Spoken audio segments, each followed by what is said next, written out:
जय श्री राम। भजन भागीरथी के अविरल पर्वा में आप सर्व निस्वरूप सज्जनों को जय श्री कृष्ण हरिओम। नित्य सत्संग के तहत आज अपन श्रीमद् भागवत गीता यथावत अध्याय 7 7वें अध्याय के 17वें श्लोक से सत्संग करने जा रहे हैं। अपन गीता का जो नित्य पाठ करता है, नित्य नियम से उसको सुख समृद्धि और वैभव मिलता है। और जो नित्य पाठ के साथ में श्रवण मनन और निधिध्यासन करता है, वह पाठ करता है, तो उसको सुख समृद्धि वैभव के साथ साथ आनंद की प्राप्ति करवाकर गीता मोक्ष यानी मुक्ति पद में प्रतिष्ठित कर देती है। ये कल्याण का मार्ग है गीता।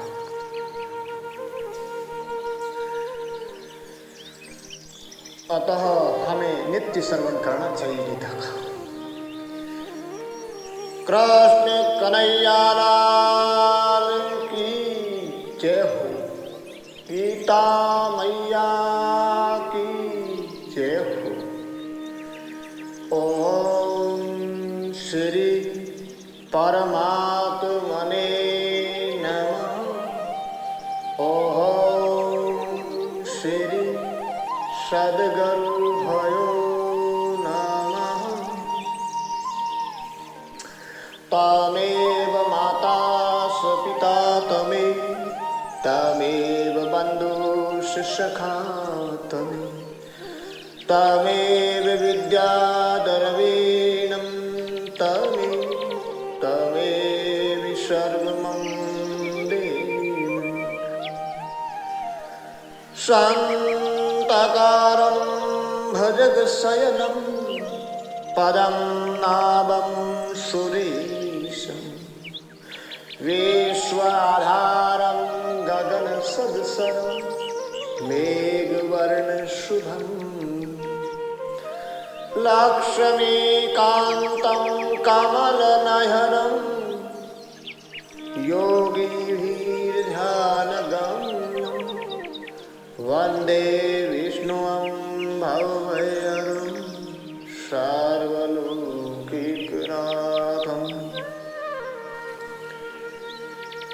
वसुदेवसुतं देवं कंसचाणूरमर्दनं।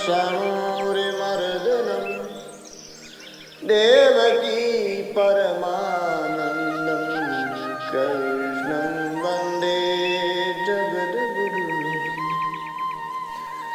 अद्वैते अमृतवर्षिणि भगवते अष्टदशाध्यायिनीम्। अम्ब तवामि अनुसन्धामि भगवद्गीते भगवतीश्वरी। हरि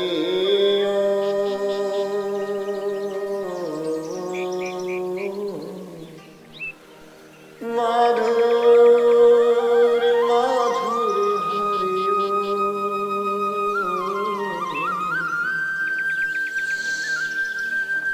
तेषां ज्ञानी नित्ययुक्त एकभक्तिर्विशिष्यते।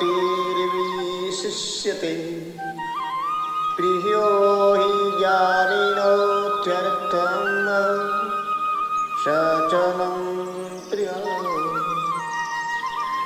उन 4 भक्तों में मुझ में निरंतर लगा हुआ अनन्य प्रेम भक्ति वाला ज्ञानी भक्त यानी जो प्रेमी भक्त अति उत्तम है, क्योंकि ज्ञानी भक्त को मैं अत्यंत प्रिय हूँ और वो मुझे अत्यंत प्रिय है। भक्ति ज्ञान के अभाव में कभी कभी दिशा बदल देती है। तीव्र वैराग्य युक्त भक्ति में जब यथार्थ ज्ञान प्रकट हो जाता है, तब भक्त और भगवान के बीच में कुछ व्यवधान नहीं रहता, केवल अद्वैतता ही रहती है। इससे ज्ञानी की भक्ति विशिष्ट है। भक्ति नैन ज्ञान ज्यों दर्पण रवि वैराग मिलती ना। स्वामी सुखराम जी ने भी अपनी अनुभूत वाणी में कहा है कि भक्ति का नयन हो, नेत्र हो, ज्ञान का दर्पण हो और रवि स्वरूपी वैराग्य हो। ये तीनों जब मिल जाते हैं तो एकाकार। ऐसा ज्ञानी भक्त भगवान कहते हैं कि मुझे अत्यंत प्रिय है और मैं उनको अत्यंत प्रिय हूँ, क्योंकि वो मेरा ही स्वरूप है। उदारं सर्वैवेति ज्ञानी तवातमेव मे मतु आस्थितः सहि युक्त आत्मा मामेव अनुत्तमां गति। पहले कहे हुए सब के सब सारों ही भक्त बड़े उदार है, परंतु ज्ञानी तो मेरा स्वरूप ही है, ऐसा मेरा मत है। सारों भक्त उदार है, मतलब ये सारों भी आत्मकल्याण पथ पर उन्नत है, परंतु ज्ञानी तो मेरा साक्षात स्वरूप है। वो सो मैं हूँ और मैं सो वह, अर्थात ज्ञानी और भगवान का प्रेम अभेद प्रेम है। भगवान रामदेव रूणेशा वाले जी कहते हैं कि मैं सो तू, तू सो मैं हूँ, रयो निभेद लिगार, मैं और तू दोनों मिट गया अपन ही आप आधार, अभे ज्ञान स्वथो पद पावे निषिद्ध रामदेव का। तो ये अभे ज्ञान में ये स्थिति होती है, वादों नहीं। संत कवि कबीर भी कहते हैं कि प्रेम गली अति संकरी जाने दूर समा, बहुराम जन्म राम अंते ज्ञानवान पल पल वासुदेव सर्वमिति सुमात्मा सुदुर्गम। बहुत जन्मों के अंतिम जन्म में तत्व ज्ञान को प्राप्त पुरुष सब कुछ वासुदेव ही है। इस प्रकार मुझको भजता है, मेरी शरण होता है, वो महात्मा दुर्लभ है। यानी दीर्घ काल की साधन उपरांत साधना के बाद तत्व ज्ञान को प्राप्त महापुरुष सर्वत्र परमात्मा की सत्ता स्वीकार करता है। ऐसा तत्वदर्शी मेरी ही शरण है, अर्थात भगवान कहते हैं कि ऐसा अलभ्य महापुरुष मेरे में ही स्थित है। ऐसा महात्मा दुर्लभ ही नहीं सुदुर्लभ है। कामस्ते ज्ञानं प्रबध्यन्ते अन्यदेवतं तं तं नियमस्ता प्रकृत्या निहता। परंतु उन भोगों की कामनाओं द्वारा जिनका ज्ञान हरा जा चुका है, वे लोग अपने स्वभाव से नियंत्रित होकर उस नियम को धारण करके अन्य देवताओं को भजते हैं, अर्थात पूजते हैं, अन्य देवताओं की शरण लेते हैं। यानी संसारिक माया से मोहित होकर मनुष्य में भोगों की कामनाएं पैदा होती हैं और वे कामनाएं बुद्धि को विकृत कर देती है। तो बिगड़ी हुई बुद्धि से ज्ञान अज्ञान के आवरण में ढक जाता है और ज्ञान अभाव के कारण भोगी मनुष्य कामना के वशीभूत होकर भोग पूर्ति हेतु तामस राजस सात्विक आदि देवताओं को पूजते हैं और भोगांध मानव गुणातीत परमात्मा को पूजते हैं। यो यां यां तनुं भगतः श्रद्धयार्चितुम् इच्छति तस्य तस्य अचलां श्रद्धां तमेव विदधाम्यहम्। जो भक्त जिस देवता का श्रद्धापूर्वक पूजन करना चाहता है, उस भक्त की श्रद्धा को मैं उसी देवता के प्रति दृढ़ करता हूँ। विशेष संसार में सकाम भक्त भी बहुत होते हैं और देवता भी अनेक। जो भक्त अपनी कामना पूर्ति हेतु जिन देवता का श्रद्धापूर्वक पूजन करता है, तो भगवान कहते हैं कि मेरे समग्र स्वरूप में ही है देवता, कोई वस्तु अलग नहीं है। भक्त की श्रद्धा को देवता में मैं ही दृढ़ करता हूँ। और आगे कहते हैं फल भी मैं ही देता हूँ। अब भगवान की महानता देखो, आज हर पुरुष समूची मानवता को अपनी ओर आकर्षित करने के लिए होड़ में लगा हुआ है, जिनके परिणाम स्वरूप असंख्य पंथ मजहब संप्रदाय हो गए हैं। परंतु भगवान कहते हैं कि सब कुछ मैं ही हूँ, जो जहाँ श्रद्धा रखे मैं वहीं उनकी अभिलाषा पूर्ण कर देता हूँ। सतया श्रद्धया युक्त तस्य आराधनं लभते सततं कामानं एव विहितानि तः। उस मेरे द्वारा स्थिर की हुई श्रद्धा से युक्त होकर वह मनुष्य उस देवता की उपासना करता है और उसकी वह कामना पूरी भी होती है, परंतु वह कामना पूर्ति मेरे द्वारा ही विहित की हुई होती है। श्रद्धा कामना को पूर्ण करने में समर्थ है। कोई भी काम श्रद्धापूर्वक किया जाता है तो पूर्ण पक्का होता है, क्योंकि श्रद्धा पर आत्मा आरूढ़ हो जाती है तो श्रद्धा में आत्मशक्ति सन्निहित हो जाती है। संपूर्ण शक्ति आत्मा आश्रित है, वो जिससे भी तारतम्य में करेगा वह शक्तिशाली हो जाएगा, अर्थात आत्मा ही परमात्मा है और वही सर्वशक्तिमान है। स्वामी सुखराम बैरागी जी कहते हैं, जैसा भजे तैसा फल प्रगटे, देवे मन भायाए, ईसा पूर्णांतर्यामी अगोचर थायाए।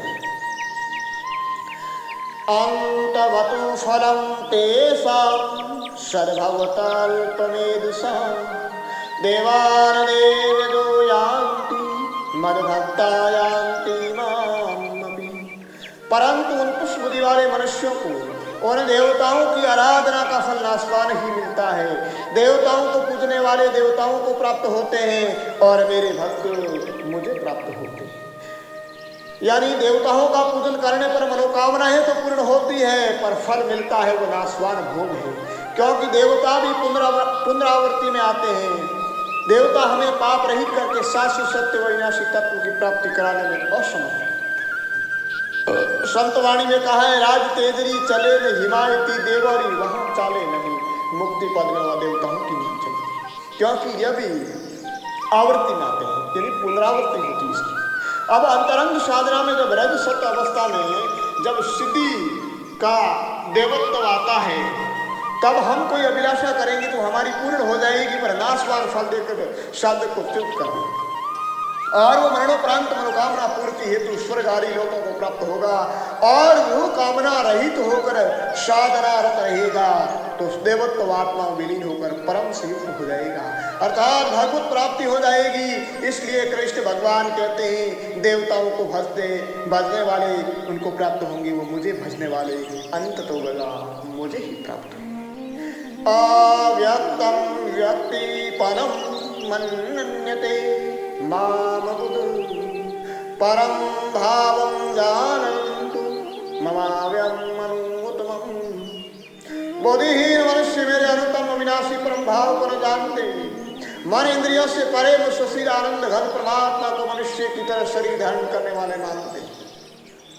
भगवान कहते हैं कि मैं अव्यक्त हूँ। अव्यक्त अर्थात जिनको व्यक्त नहीं किया जा सकता, जिनकी अनंतता को सीमित नहीं किया जा सकता है, वे साई अवतार दशा में रहे साई निराकार में रहे, उनकी अव्यक्तता में कोई अंतर नहीं पड़ता। उनका नित्य अचल अनंत स्वरूप है जो सदा एक रस रहता है।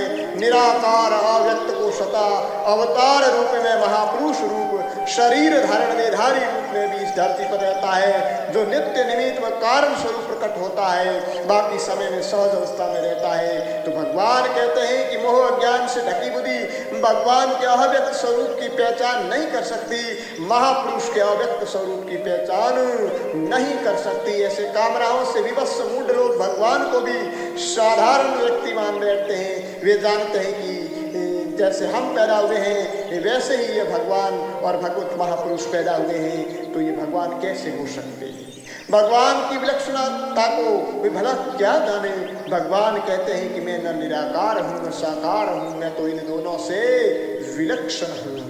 स्वामी जी आराम जरागी कहते हैं, निराकार साकार रूप धरी आए कही एक बारा, सपने है होई मिट गए रहो सार को सारा। वो तो रूप अरूप से न्यारा भेद थकेगा सारा, बिना सहज वो समर्थ कहिए लखे कोन को धारा। और आगे जी राम जी कहते हैं कि हम निर्गुण निराकारा, जीवों हेतु वपु धराए सगुण रूप साकारा। तो जिन्होंने इनकी विलक्षणता को जाना है उनका कल्याण हो गया, नहीं जाना वो जगत में आवागमन में भरमते रहे, जन्मने और मरने की चक्की में फिसते रहे। कहते हैं संत जी आगे कि जिन जिन हमारा मैरम जाना, ताको किया भव पारा, मूर्ख जीव समझिया नहीं कोई भ्रम रया संसारा। मूर्ख जीव स्थूल जानकर कीना नहीं इतबारा, यह कारण जग मोहि भ्रमता समझिया नहीं गवारा। समझिया कैयक हंस विवेकी जाका किया उधारा, अनुभव ज्ञान दिया हम ताको प्रकट कर पुकारा। नाहं प्रकाशं सर्वस्य योगे माया समाविरतं मूढोऽयं न विजानाति लोको मां जन्माद्यम्। अपनी योग माया से समावित मैं सबके समक्ष प्रत्यक्ष नहीं होता, इसलिए ये अज्ञानी है, इसलिए ये अज्ञानी जन समुदाय मुझ अज अविनाशी परमेश्वर को नहीं जानता, अर्थात मुझे जन्मने मरने वाला समझता है। भगवान की योग माया विचित्र, विलक्षण और अलौकिक है। मनुष्य का भगवान के प्रति जैसा भाव होता है उसके अनुसार ही वे योग माया समावित भगवान को देखते हैं। जिनकी रही भावना जैसी प्रभु मूर्ति तिन देखी तैसी। तो दूसरे शब्द में यूं कहे कि विवेकशील योगी मनुष्य ही योग साधना द्वारा इस योग माया के पर्दे को हटा सकता है। अविवेकी मूढ़ जन तो योग का अभ्यास करते नहीं है, तो उनके लिए योग माया का आवरण यूं ही बना रहता है। योगी जन के योग की परिपक्व अवस्था में आत्म परमात्मा का एकत्व हो जाता है और योग माया का पर्दा हट जाता है और उनके अज अविनाशी अव्यक्त स्वरूप को समझ लेता है, जान लेता है, स्वरूपगत हो जाता है। वेदां संकितानि वर्तमानानि च अर्जुन भविष्याणि च भूतानि मां तु वेद न कन्। हे अर्जुन, जो प्राणी भूतकाल में हो चुके हैं, जो वर्तमान में हैं और जो भविष्य में होंगे, उन सब प्राणियों को मैं जानता हूँ, परंतु मुझको कोई भी सर्वा भक्ति रहित पुरुष नहीं जानता। ईसारे सुमुखे गंधमोहेन भारत सर्वभूतानि सम्मोहं सर्गे यान्ति परन्तु। हे भरत वंश में उत्पन्न शत्रुतापन अर्जुन, संसार में ईर्ष्या और द्वेष से उत्पन्न सुख दुख आदि द्वंद्व मोह से मोहित समस्त प्राणी संसार में अत्यंत अज्ञता को प्राप्त हो रहे हैं, इसलिए मुझको नहीं जान पाते हैं, तो कौन जानेगा। आगे कहती है यसां तवन्तगतं पापं जनानां पुण्यकर्मणां तिर्वन्दमोने विनिर्मुक्तं भजन्ते मां दृढव्रतं। परंतु निष्काम भाव से श्रेष्ठ कर्मों का आचरण करने वाले जिन पुरुषों के पाप नष्ट हो गए, वे राग द्वेष जनित द्वंद्व रूप मोह से मुक्त दृढ़वर्ती भक्त मुझको सब और से भजते हैं, अर्थात भजन करते हैं। भजन्ते माम दृढ़व्रतः, वास्तव में दृढ़ निश्चय होकर भगवत भजन करना ही पाप सहे व पुण्य उत्पादक की पहचान है। जो मनुष्य दृढ़ निश्चय के साथ भगवत भजन में संलग्न हो जाता है, उनके पाप क्षीण होकर पुण्यों की अभिवृद्धि हो जाती है। सने सने भजन के प्रताप से निर्द्वंद निर्विकार भगवत स्वरूप की स्थिति हो जाती है। जरा मरण मोक्ष मामाश्रित्य यतन्ति तिवरं तद्विदु कृष्णं अज्ञातं कर्म स्वयतीरम्। जो मेरे शरण होकर जरा मरण से मुक्ति प्राप्त करने हेतु यत्न करते हैं, वे पुरुष ब्रह्म को, संपूर्ण अध्यात्म को और संपूर्ण कर्म को जान जाते हैं। भगवान कहते हैं कि तुम मनमुखी प्रयत्न मत करो, मेरी शरण ग्रहण कर फिर प्रयत्न करो, तुम्हें जरा मरण से मुक्ति प्राप्त करने में सफलता निश्चित मिलेगी, अर्थात ब्रह्म को जान लोगे। संसार में भी गुरु या अपने से बड़ों के आश्रय में जब काम करते हैं तो उनको सफलता जल्दी मिलती है। सहादिभूतादिदेवं महां सादियज्ञं स ये विदु पर्यानकालपि च मां ते विदुर्युक्तचेतः।